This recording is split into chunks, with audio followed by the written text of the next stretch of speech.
Hi guys, this is Mark Garreau. This is another episode of Moon Days with Mark. So today I'm going to help you with a little tip for binding in Ardha Baddha Padma Paschimatanasana. That's our seated half-bound lotus that we do in the Ashtanga primary series.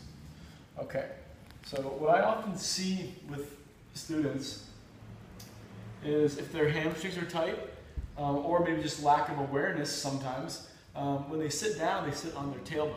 And what that does is it makes the low back round a little bit. So now they're trying to bind, and you can see how far away the fingers right here are from the foot. So by simply shuffling forward a little bit onto the sit bones and putting like almost an arch in the back versus this rounding in the back. Okay, you see the difference?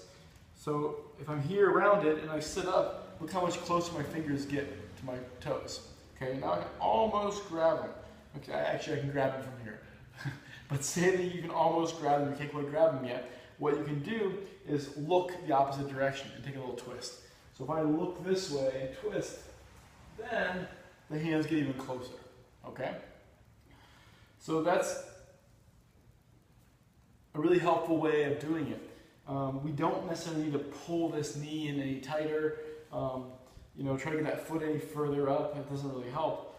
It's just a matter of changing the pelvis and arching the back slightly, okay, to find that. Something else that I want to address real quick is, if you look at me from the front view here, you notice how this knee is pretty high off the ground, okay? And then if you look at this one, it goes right to the ground, all right? So my right hamstring is naturally my more open hamstring. So right now I'm cold, I'm not warmed up, I didn't just practice.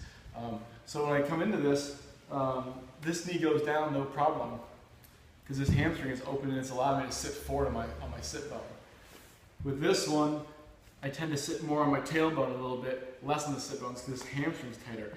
Now if I stretch this hamstring for a minute and really work it, my pelvis will start to pivot. And when the pelvis pivots, the leg starts to go towards the ground. Okay, instead of getting off the tailbone and onto the sit bones a little bit.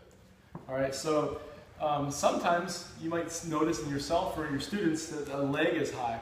It's not always necessarily a tight hip. It could be that opposite hamstring that's not allowing the pelvis to tilt properly. So keep that in mind, okay? If you have one that goes down really easily and one that doesn't, it could be simply the difference between one hamstring and the other. So hope this sheds a little bit of light on Ardha Baddha Padma Paschimatanasana. Thanks, guys.